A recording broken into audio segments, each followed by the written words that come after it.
there's no way if you keep doing good work and keep putting good work out in every room you go into, that's not going to come back. It just doesn't make sense.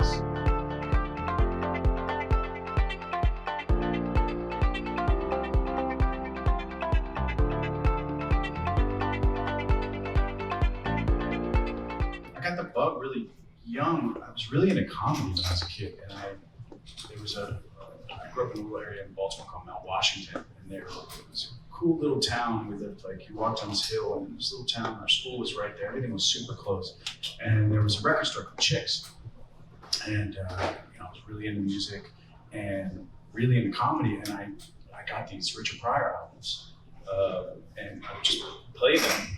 Play the cassettes, play the albums, and just listen to them over and over and mimic him and imitate him. And I think my parents thought I was partly crazy, but also thought it was funny.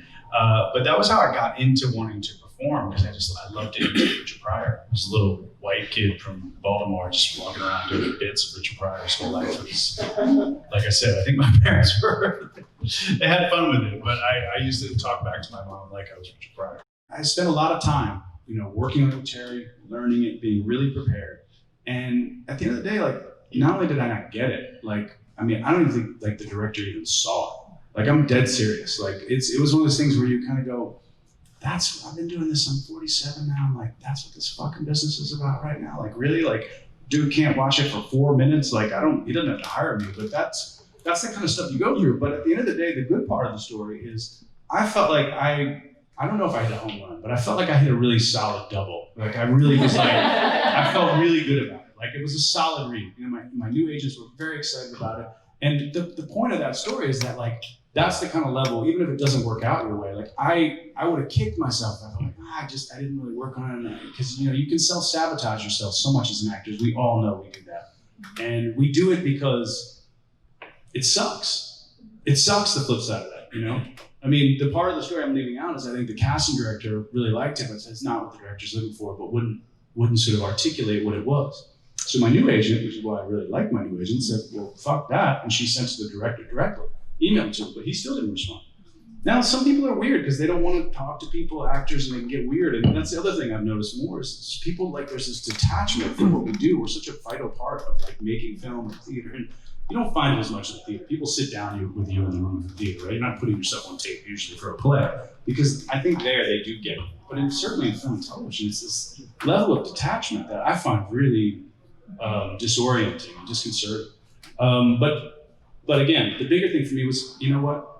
My new people that are representing me saw how hard I worked, and that's what I want to take going forward. I'm going to keep doing that.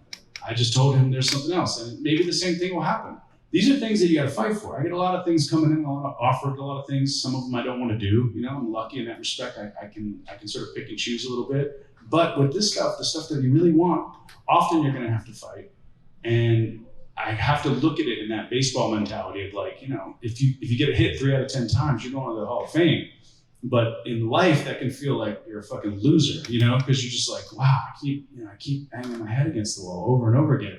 But if you keep working hard and feel good about it, I feel like you have to sort of then know that maybe 1 or 2 of them will fall to you, and if you don't, and it's so easy to sabotage yourself. And I think the reason we do that, or I can't speak for you guys, I'd say the reason I have done that over the years and not be prepared is because we don't want to get rejected. It feels shitty, and it's our own sort of defense mechanism.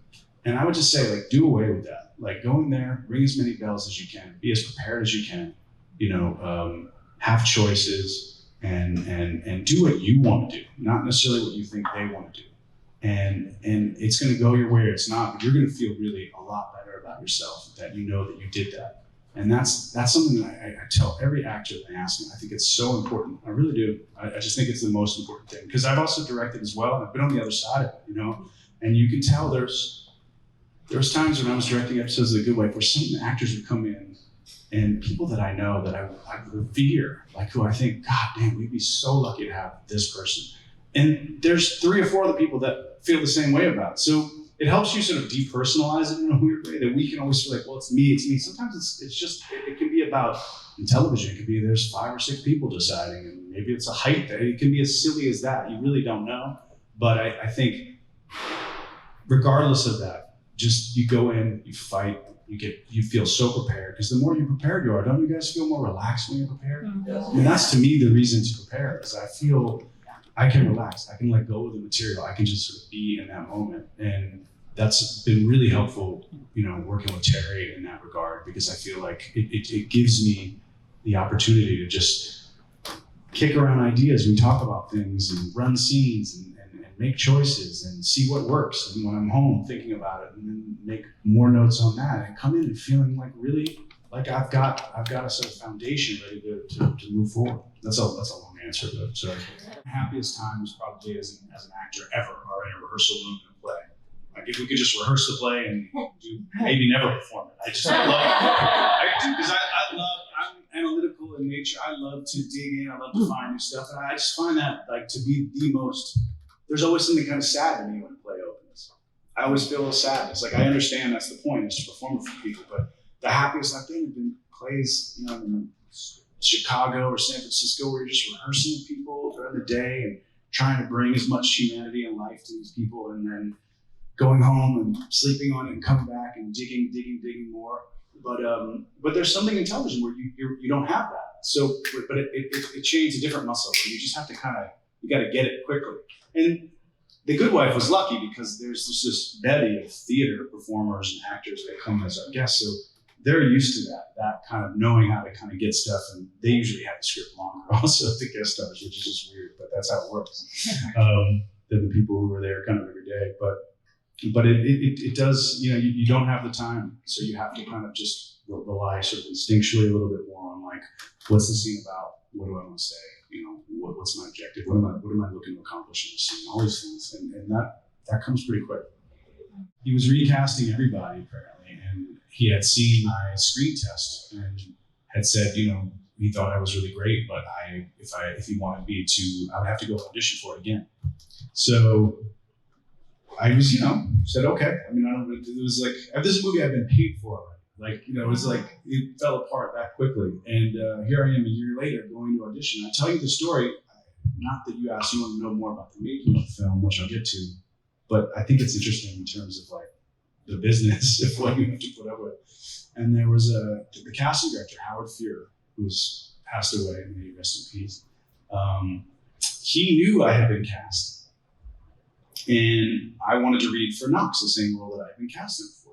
And so I'm going into the room, and we're in all the actors there, and there's one of my friends who knew I had been cast in the film, other young actors, and we're all there waiting. And Howard, I guess, had forgotten that he had had this conversation with my representation, that I had been cast as Knox. And so he's saying, you read this one, you read this one, you read this one. And I forget which role. He was like, and you read this role. And it wasn't Knox. And I was like, And so I said, I was nervous, but I said, how would you mind? I was cast in the movie last year. He's like, oh, sure, no problem. So I went into that audition and I thought, man, I guess this is just going horribly wrong. Like, he didn't even remember that I was cast in the movie. Like, I'm not going to get this role. I did the best I could and I left. And luckily, Peter saw that tape and then wanted to see me, and I got the role again. But it was really like, the ups and downs of that process should have stayed with me, because I just realized that's kind of what this business is about. Making of the film is beautiful. It was an incredible experience. I mean, growing up in Baltimore, we shot it in Delaware, so it wasn't that far from my home. So my dad would drive up and see me. We stayed at the Radisson in Wilmington. So every time I take the train, I just went to Baltimore with my family this weekend. Whenever I pass the train, I always remember that first train ride that the actors took with our duffel bags. And it's not a long train ride from New York to Wilmington, but it felt like an eternity, like we were going off to some foreign place. And it was a magical time to work with Peter Weir, Robin Williams. Someone like Peter is very collaborative, treated us really respectfully, even though we were all a bunch of young punks. It was a really, really special time. I think what's so hard about it is that in order for us to do good work, I think, maybe Terry would agree, we have to be sensitive. Our instrument has to be sensitive and open, and to be able to play these other people. And so you're required. I'm not selling this water, I'm selling myself, and I'm a real human being with feelings. And that's what I'm walking in the room and selling. And when that's rejected, it's very easy to sort of put calluses over the sensitivity, but I think that keeps us from doing our work. And I think that's the life's mission for what we do, because I don't think it ever changes. And I think if you would ask me how to deal with it, I think the one thing is just maybe shift your perspective on it. To don't expect it to go away. It's actually, it is part of it. It's part of what we do, and use it as like a badge of honor, and kind of like take it and keep going, and just keep going. And I say that as someone who struggles with it. I don't say it from sitting on some higher place that I figured it out. It is hard for me, and I've been doing this for over 30 years. It's tough. It can wear on you in the worst times, but it's part of the deal. What do you think about that? I think you're there to make a relationship. I think when you go in the room, there's this cliche that you're not there for that job, you're there for the next job. Mm-hmm. And that, again, it could be because of height, it could be because of chemistry, it could be because of whatever.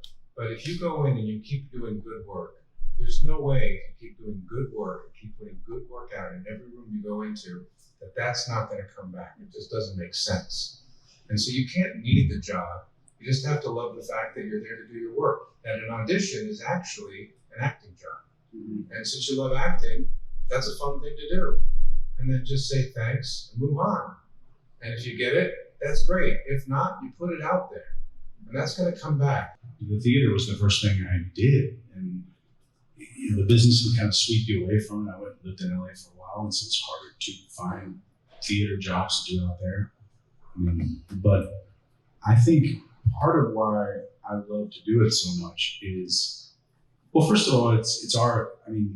Clearly there's the playwright, but it is an actor's, we're out there where it's our night, it's our medium to kind of explore with the writer and help tell his or her story. But you get different cracks at it. For a perfectionist like me, I'm a Virgo, and I like things symmetrical. I like to figure it out. I want so to be able to have a night where it's like, all right, that didn't, but this worked well, and that didn't, and then say there's tomorrow. I love that. It taps into my, the athlete in me as well. Like, I love that idea. There's just tomorrow. You can just go and crack it. And there's something about the permanence, which can be beautiful as well, in like television or film, where you just do it and you let it go, right? And it's like, that's a moment, and that says something. But there's something about training and working and doing that daily that's kind of, I don't know, it really, I can't always say it makes me happy, because it can actually make me crazy sometimes, but I feel like it makes me feel, whenever I'm rehearsing a play particularly, I'm just like, this is what I was meant to do. That's when it feels right to me, because it's about like all the things that when I'm working with Terry, the freedom of us either in person or on the phone, with like making choices and analyzing and thinking about what's happening, and that you have the time and the freedom to do that. And I think it by its nature makes you sort of just stronger in your choices. That was my first time doing a television show, really like doing one that went to air. And that was a huge life just experience to be like, oh wow, and that was a hard show to do, because we shot it in 5 days. So you just turn them out. Doing Aaron's words, I think, I knew Aaron before the show. We used to live in the same building when I first moved to New York, and he had offered me A Few Good Men, actually, play a role in the original production. And I don't remember why I didn't do it, but I think it was because I was like 18, and I was starting in Virginia, and then I was going to DC, and then it was like a year commitment, and that sounded like eternity to me. And it makes me like, a year, I'm good. But we knew each other a little bit from that. And so, I don't know, his words, I'd be the first to say, I'm sure he would tell you the same, that he's incredibly talented writer. He's got a great ear. I think it's fun. His words can sometimes, the words themselves and the word play, I think that's the sort of challenge I found as an actor, is like how to do that, where you can try to do it and make it still feel, you honor the writing, but also feel like you're a human being and not just like a word puppet. I think that can be tricky with his stuff, but I felt like I got to do it most of the time. And he wrote some beautiful passages in that for me that I always loved and was really proud of. And but it was a crazy show to do. There was a lot of intense stuff going on, but good time ultimately. Well, yeah, I mean, I think soft skill, I think, is just, you know, sensitivity, emotional availability, being, you know, just free enough to sort of go to the places that the characters demand and the material demands, and the freedom of not giving a fuck if it sucks. I mean, just sort of that is a lifelong struggle, I think, or, you know, and there's the hard skills. I think, like, you know, simple shit, like know your fucking lines, you know, like be mentally, you know, and physically prepared, rested, you know, ready to go. Be a professional. I mean, that's, if you ask me a hard skill, I'd say be a professional, you know. It's hard enough right now as it is, that, like, you gotta, like, you know, treat people the way you want to be treated, just like in life, you know. I mean, it doesn't matter where they are on the call sheet, what they do in the job, wherever you are. That's important to me. You know, being a gentleman, being gracious, and being professional, being on time, knowing your lines, coming. I mean, you'd be surprised. I mean, there's some people that don't get that. That's a sort of, it's not an issue with you guys. You're here, you're studying, but I mean, there's a lot of people that's in this world today where it's like, just add water and, you know, you're a freaking movie star, you know, at 16, and maybe they are, but that's not what I've ever aspired to be. I mean, like, the kind of actors that I look up to, like, come in, they know their shit, and they come and they're prepared and they're ready to go, and the ability to also know what you want to do, but, like, if somebody wants it a little bit different, not so rigid that you can't. You know, the actors that are fun to play with are ones that can kind of groove with it a little bit. I think there's something when it's happening and it feels right. And I can't say I get there all the time, but when it does, it just, I don't know, there's a lightness that I feel, a sense of purpose. I feel like a sense of nobility that I'm doing something that's like a really cool job that, you know, and sometimes it doesn't feel that way because maybe the material you're doing is like whatevs. But then there's other times when you feel like, you know, like with Annie's play, like doing the Antipodes was like an amazing experience, you know, and that was one where I was one of the happiest experiences I've ever had, you know. Most of the best experiences, most of them have been in the theater, and I think it's because the camaraderie of the other actors, how it makes me feel, just like the sense of brotherhood and sisterhood of fellow performers who are going through the same different things in different ways, and that sense of like being on a stage with people and knowing, like, in a play like that where, like, most of us never left the stage for 2 hours, you know, and you're just there, so you know you kind of get in there, and once you're there, you know, I had to really, like, watch my water intake because we have to drink club sodas through the whole thing. And I have a bladder of like a 5-year-old boy. I mean, it's really sad. I was like, how am I going to? Yeah, I think like that too. Yeah. I know. I don't know. I felt like that was that's getting off your question, but there was something about, though, there would be moments there where someone would slip up, or I would skip a line, or someone else would, but that sense that you were out on this tightrope with these other people that you love and you've gotten to know so well, and everyone had each other's back. And when you're on a stage like that with people, and it doesn't always happen that way. I mean, these were all like really gifted actors, and it just I felt scared and definitely out there, but also very safe that, like, everybody's got each other's back. And there's something about that I find really comforting. And I love being a part of something that frustrates an audience and makes them laugh, challenges them. I don't know, like talking about ideas, the play, and what does the play mean to you. I don't know. I like the way that feels. You know, I love the way I feel when after I'm doing a play. I guess I feel like I've earned my small keep for the day. But I don't always feel that, but I feel that often when I'm doing a play. I feel like this is what I was meant to be doing. Truffaut said, like, every film that he made was in direct opposition to the last film he made. That was how he approached his jobs, right? He wanted to do something different. And it's very hard, I think, for us as actors, especially when you start to get known, when people think they know who you are, right? And so you're always trying to sort of throw curveballs at them to push yourself in a different direction, not only for yourself, but for the people that are out there sort of judging and hiring. And that's been the case for me post-go. I'm trying to do more comedy because I love doing comedy, and I've started doing comedy. And then people see you as a lawyer, and, for 5 years on a television show, and it kind of, it never amazes me that whatever you've done last is usually a lot of things that you're getting offered. The imagination usually is lacking in people that are, they want to do. They just see what's in front of them. So it's important to kind of go out there to do that, not only for myself, because most importantly, that's what I want to know. Like, I like to do this, I want to do this, but also as a reminder to people, just kind of keep them guessing a little bit of like, you do more than just one thing.